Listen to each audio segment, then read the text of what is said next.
सती अनुसुईया कहते हैं, भगवती श्री लक्ष्मी जी, श्री पार्वती जी और श्री सरस्वती जी को अपने पातिव्रत्य का बड़ा अभिमान था। भगवान और किसी के अभिमान को चाहे सहन कर ले, किंतु वे अपने भक्तों के हृदय में उठे हुए अभिमान के अंकुर का तुरंत नाश कर देते हैं।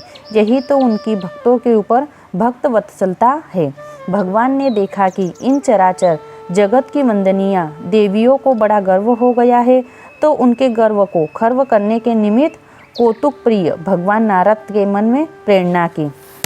नारद जी तो भगवान की इच्छा को जानने वाले ही ठहरे। वे भगवान की प्रेरणा से चले। उन्हें तो नित्य प्रति कोई न कोई नया कौतुक चाहिए। अतः वे पहले लक्ष्मी जी के यहाँ पहुँचे। वीणा बजाते, रामकृष्ण गुण गाते नारद जी को अपने यहाँ आते देखकर लक्ष्मी जी का मुख कमल खिल गया। बड़ी प्रसन्नता से वे बोली, आइए नारद जी, आपके तो बहुत दिनों में आए हैं, कहाँ चक्कर लगाते रहे। कुछ रुककर नारद जी बोले, माताजी हमारा क्या ठिकाना, रमते राम ठहरे, जिधर चल दिए। वैष्णव का और ऊँट का जिधर मुँह उठा चल दिया। यह सुनकर लक्ष्मी जी बड़े जोरों से हंस पड़ी और हंसते हंसते बोली, नारद जी आपने वैष्णव की ऊँट के साथ तुलना बड़ी सुंदर की। ऊँट भी नीम को बिना पत्ती के बना देता है और ये वैष्णव भी तुलसी को बिना पत्ती की बना देते हैं। सहस्त्र सहस्त्र दल सालग्राम भगवान पर चढ़ाते हैं। खैर यह तो बताइए आप कहाँ से आ रहे हैं। नारद जी बोले, माताजी क्या बताऊँ, कुछ बताते नहीं बनता। आपके में घूमता घामता चित्रकूट की ओर चला गया। वहाँ से पयस्विनी के किनारे भगवान आत्रि के आश्रम पर पहुँच गया। वहाँ उनकी पतिव्रता पत्नी भगवती अनुसुईया के दर्शन करके कृतार्थ हो गया। आज संसार में उनके समान पतिव्रता कोई भी नहीं है। उन्होंने अपने तप के प्रभाव से गंगा जी की एक धारा प्रकट कर दी, जो सब पापों को काटने वाली मंदाकिनी के नाम से संसार में प्रसिद्ध हैं। आज संसार की सभी सती साध्वी पतिव्रताओं की वे शिरोमणि हैं। 14 भुवनों में घूम आया, ऐसी पतिव्रता तो मुझे कहीं नहीं मिली। यह सुनकर तो लक्ष्मी जी को बड़ा बुरा लगा। यह मेरे ही घर का बच्चा मेरे ही सामने ऐसी बातें कर रहा है, यह तो मेरा प्रत्यक्ष अपमान है। फिर सोचा, इसने मुझे छोड़कर कहाँ गया होगा। अतः बात को स्पष्ट करके पूछने लगी, नारद तुमने अनुसुईया के पातिव्रत्य की बड़ी प्रशंसा की। नाम तो उनका मैंने भी सुना है, किंतु क्या वे मुझसे भी बढ़कर हैं। नारद जी को तो उनके मन को फेरना ही था। बोले, माताजी आप बुरा ना माने तो मैं इसका उत्तर दूँ। लक्ष्मी जी बोली, बुरा मानने की कौन सी बात है, तुम निर्भय होकर उत्तर दो। नारद जी बोले, माताजी सच कहूँ या झूठ। लक्ष्मी बोली, अरे झूठ का क्या काम, तुम सच सच बताओ। तब नारद जी दृढ़ता के स्वर में कहने लगे, माताजी सच बात तो यह है कि आप उन देवी अनुसुईया के पासंग के बराबर भी नहीं हैं। इतना सुनते ही लक्ष्मी जी का मुख फक्क पड़ गया। वे नारद जी से ऐसे उत्तर की स्वप्न में भी आशा नहीं रखती थी। उनके मन में सती के प्रति ढाह पैदा हुआ और मन ही मन उन्होंने भगवती अनुसुईया को नीचा दिखाने का निश्चय कर लिया। फिर प्रकट में बोली, अच्छी बात है नारद, समय पासंग के समान है या मैं उसके पासंग के तुल्य हूँ। नारद जी को तो कलह का बीज बोना था। उन्हें बड़ी प्रसन्नता हुई। मेरा बीज ठीक समय पर ज्योति गवोड़ी उर्वरा भूमि में ही बोया गया। अब अति शीघ्र ही बीज में से अंकुर उत्पन्न होकर वह पुष्पित, पल्लवित और फलवान बन जाएगा। इतना सोचकर नारद जी शीघ्रता के साथ कैलाश की ओर चल दिए। इधर लक्ष्मी जी का आज मुँह फुलाकर बैठ गई। भगवान ने पूछा, प्रिय आज किस कारण से खटपाटी लेकर पड़ी हो, अपने दुख का कारण मुझे बताओ। लक्ष्मी जी बोली, देखो जी सुन लो मेरी बात। बहुत दिन मैंने आपके तलुए सुहराए हैं। आपने भी कृपा करके मुझे अपने कंठ का हार बनाया है। मैंने आज तक आपकी हाँ में हाँ मिलाई है, अपनी कोई मांग उपस्थित नहीं की। आज आपको मेरी एक बात माननी पड़ेगी। भगवान बोले, बात भी तो सुने, क्या है, बिना सुने कैसे कह दे। मुँह फुलाकर लक्ष्मी जी बोली, नहीं जी बात कुछ हो। मैं शशक के सींग मांगूँ तो आपको एक सींग वाला शशक बनाकर उसके सींग लाने पड़ेंगे। मैं बंध्या पुत्र मांगूँ तो आपको बंध्या के मुँह से पुत्र प्रकट करके लाना पड़ेगा। हाँ करेंगे तब मैं कहूँगी, उसके पहले नहीं। आज ही तो आपका प्रेम देखना है। बहुत मुझे बहकाते रहते थे। भगवान बोले, अच्छी बातें कहो तो सही, लक्ष्मी जी बोली, हाँ कहिए। भगवान हंसकर बोले, हाँ हाँ हाँ, और कहो। के बार कहूँ? पट्टा लिख दूँ? गंगा जी तो मेरे अंगूठे से ही निकली है, जो गंगा जी में खड़ा होकर कहूँ? लक्ष्मी जी प्रसन्नता प्रकट करती हुई बोली, नहीं बस महाराज, हो गया मुझे विश्वास। आपको जैसे भी हो अनुसुईया देवी का सतीत्व भंग करना होगा। भगवान यह सुनकर हंसे और मन ही मन कहने लगे, अरे देवी, हम में इतनी सामर्थ्य कहाँ जो उस देवी का पातिव्रत्य खंडित कर सके। भगवान समझ गए यह सब इस तुमड़िया नारद के बीच बोए हैं। प्रकट में बोले, बस इतनी सी ही बात पर मुँह कुप्पा की तरह फुला लिया था। हम अभी जाते हैं, हम तो प्रयत्न करेंगे और जब तक इस काम को पूरा न करेंगे तब तक ना लौटेंगे, यदि तुमने बीच में कुछ विघ्न बाधा ना डाली तो। लक्ष्मी जी बड़ी प्रसन्न हुई। भगवान ने अपने वाहन को गरुड़ को बुलाया और वे अत्रि के आश्रम की ओर चल पड़े। इधर नारद जी कैलाश पहुँचे। सती जी अकेली बैठी पूजा कर रही थी, वीणा बजाते नाचते गाते। नारद जी को देखकर सती पार्वती ने उनका स्वागत किया, खाने को एक लड्डू दिया। एक ही गप्पे में मुंह में डालते हुए नारद जी बोले, आहा, कैसा स्वादिष्ट लड्डू है, अमृत का बना मालूम पड़ता है, किंतु भगवती अनुसुईया के यहाँ जैसा स्वाद था वैसा स्वाद है ही नहीं। सती ने मन में सोचा, हाय कैसा कृतज्ञ से पाला पड़ा है, कितने उल्लास से तो मैंने सुधामय मोदक इसे दिया। यह कहता है अनुसुईया के लड्डू के बराबर नहीं है। तब तो उन्हें रोष आ गया और बोली, नारद क्या कह रहा है? अनुसुईया कौन है जिसके लड्डू की तू इतनी प्रशंसा करता है? नारद जी बोले, माता जी, सती साध्वी भगवती अनुसुईया भगवान अत्रि की प्राण प्रिया पत्नी है। आज संसार में उनके सदृश दूसरी कोई पतिव्रता नहीं है। सती जी ने बल देते हुए कहा, मुझसे भी अधिक? नारद जी ने उपेक्षा के स्वर में कहा, माता जी, अधिक कम का तो मुझे पता नहीं, किंतु इतना अवश्य जानता हूँ कि उनके पतिव्रत्य के सामने आपका पतिव्रत्य फीका है। यह सुनते ही सती जी दौड़ी दौड़ी शिव जी के पास पहुँची और बोली, आप तो कहते थे मैं पतिव्रताओं में शिरोमणि हूँ।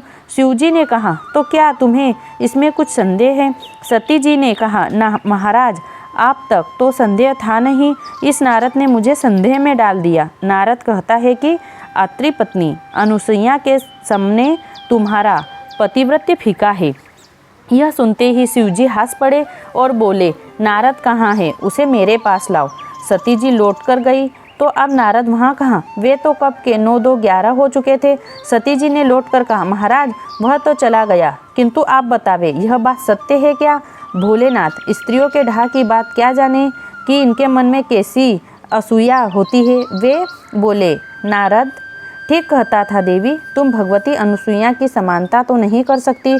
सती जी ने उसी समय शिव जी के कमल के सदृश अरुण चरण पकड़ लिए और दंडता के स्वर में बोली, अब इन चरणों को तभी छोड़ूंगी जब अनुसुईया का पतिव्रत्य भंग करके मुझे संसार में सर्वश्रेष्ठ सती शिरोमणि बना देंगे। भोले बाबा अपने सांपों को संभालते हुए बोले, देवी हम प्रयत्न करेंगे, किंतु बीच में फिर तुम कहीं गड़बड़ घोटाला मत मचा देना। स्त्रियां क्षण भर में तो रुष्ट हो जाती है, क्षण भर में संतुष्ट, फिर भाईलो सहेलो मत जोड़ देना। सती जी बोली, महाराज मुझे आपका ही डर है, आप भोलेनाथ ठहरे। पुरुषों की सदा यही नीति रहती है कि छल से, बल से, कला कौशल से, डांट के, फटकार के, प्यार कर, झूठ सच बोलकर स्त्रियों को ठग लेते हैं। सो देवता जी आप उसी ठग विद्या का प्रयोग आत्रिपत्री अनुसुईया के प्रति कीजिए।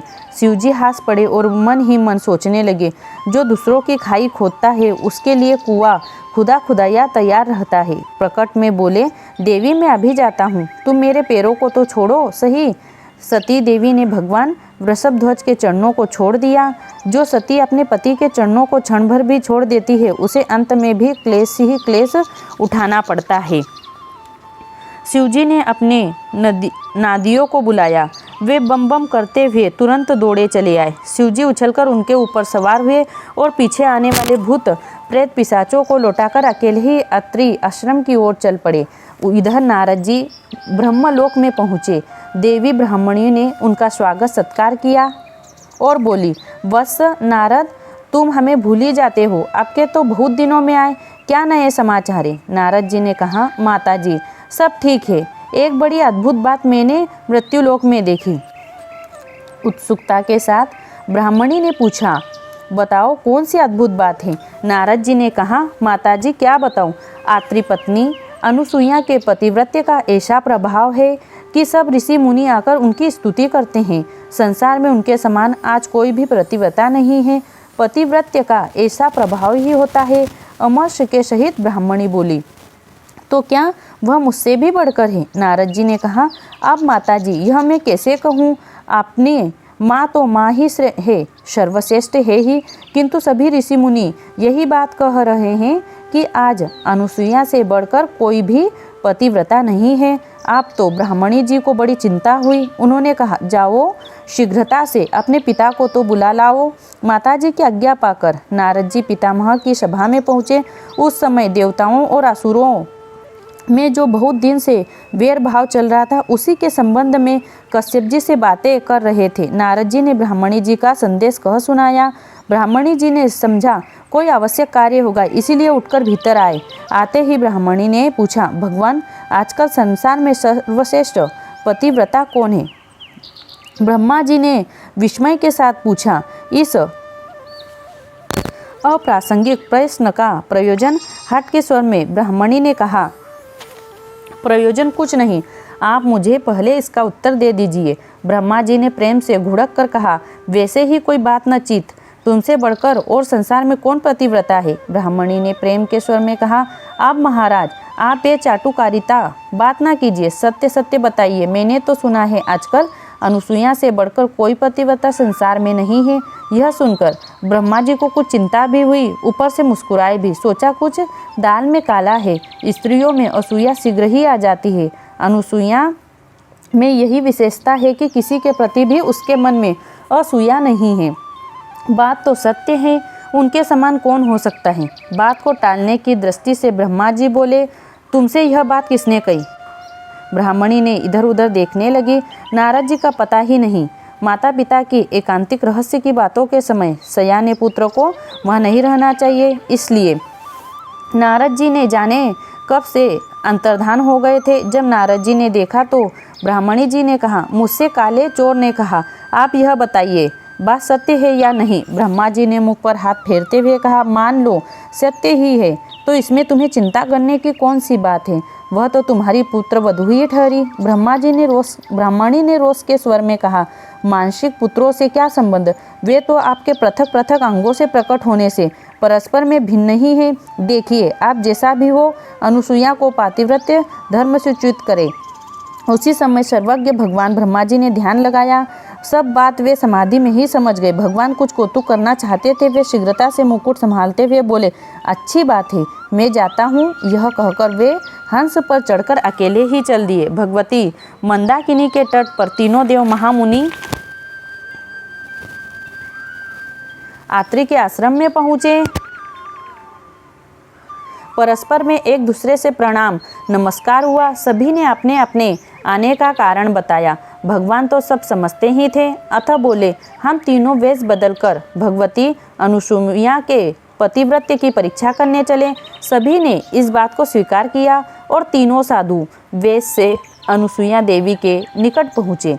उस समय भगवान आत्री आश्रम में ही नहीं थे। अतिथि रूप में 3 मुनियों को आते देखकर पतिव्रता अनुसुईया ने उनका स्वागत सत्कार किया। पाद्य अर्घ्य अचमनीय देकर उन्होंने कंद मूल फल भेंट किए, किंतु मुनियों ने देवी के आतिथ्य को स्वीकार नहीं किया। तब देवी ने विनीत भाव से पूछा, मुनियों मुझसे कौन सा अपराध हो गया है जो आप मेरी की हुई पूजा ग्रहण नहीं कर रहे हैं। मुनियों ने कहा, आप हमें एक वचन दे तो हम आपकी पूजा ग्रहण करें, अन्यथा नहीं ग्रहण कर सकते। देवी ने कहा, मुनियों अतिथि का सत्कार प्राणों का बलिदान करके भी किया जाता है।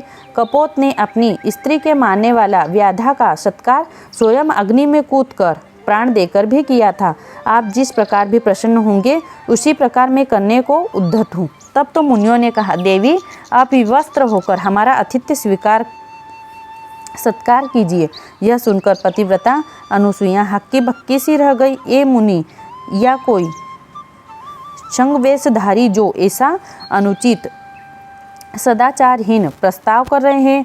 उन्होंने ध्यान लगाकर समाधि में देखा, सब रहस्य समझ गई और बोली, मैं आपका विवस्त्र होकर सत्कार करूंगी। यदि मैं सच्ची प्रतिव्रता हूँ, मैंने कभी भूल से भी स्वप्न में भी पर पुरुष का काम भाव से चिंतन न किया हो, तो आप तीनों 6-6 महीने के बच्चे बन जाए। पतिव्रता का इतना कहना था कि तीनों के तीनों 6-6 महीने के दूध पीने वाले बच्चे बनकर पालने पर कुल बुलाने लगे। माता ने विवस्त्र होकर अपना स्तनपान कराया और पालने पर सुला दिया। इतने में ही महामुनि अत्रि भी आ गए। तीनों सुकुमार बच्चों को देखकर वे आश्चर्यचकित होकर पूछने लगे, देवी, ये देव स्वरूप परम सुंदर, अत्यंत मनोहर, मन को सतह ही अपनी ओर खींच लेने वाले तीनों बच्चे किस भाग्यशाली के हैं? भगवती अनुसुईया ने कहा, भगवान, ये आपके ही बच्चे हैं। ऋषि बोले, हमारे ऐसे भाग्य कहाँ? देवी ने कहा, नहीं महाराज, आपके ही हैं। भगवान ने स्वतः कृपा की है। मुनि सब रहस्य समझ गए। अब तो तीनों देवता बच्चे बने क्रीड़ा करने लगे। माँ अनुसुईया उन्हें खिलाती पिलाती, पुचकारती, प्यार करती। ये सब भी उमंग में भरकर माँ के साथ क्रीड़ाएं करते। इधर जब तीनों देवियों ने देखा हमारे पति तो आए ही नहीं, तब तो वे बड़ी ही चिंतित हुई। जिससे पूछे वही कह दे, माताजी, हम तो जानते ही नहीं, क्या करें, कहाँ रह गए। आखिर तीनों घर से निकली।